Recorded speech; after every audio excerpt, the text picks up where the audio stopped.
Good morning, beautiful people. Today, come join us sa day trip namin. Ayan, with the help of Kisha and Elaine, bihis na si Artie tsaka si Timothy.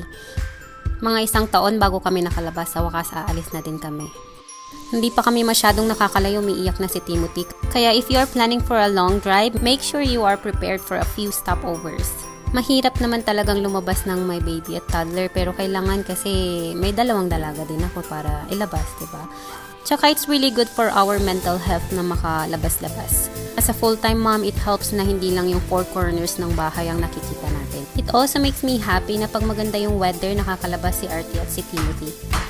Dito sa pupuntahan namin, may free food daw, sabi ni Lowen. Kaya syempre, we are all excited. Who doesn't want free food, right? Canoe Meadows nga pala yan. Sa mga taga Calgary, hidden gem yan. Nakatago siya, baka hindi nyo pa napupuntahan. Alam nyo, mas nag-i-enjoy si Artie sa outdoor kesa sa mga toys niya, kaya hindi ko na siya binibilhan ng toys. Kasi parang waste of money, hindi niya pinapansin. Umupo muna ako kasi pagod na ako. Kuya, ang galing mo, parang gusto kong mag-aral niyan. Ito na pala yung free food na sinasabi ni Lowen. O, worth it kaya ang pagod ko, tignan natin. Ang tawag pala dito ay s'mores. Para siyang sandwich pero ang palaman niya is marshmallow and chocolate. Tas yan may biscuits. Sa sobrang pagod ko, nakatatlo akong s'mores. O, diba? Worth it naman yung pagod ko. Ang mahalaga, nag-enjoy silang lahat.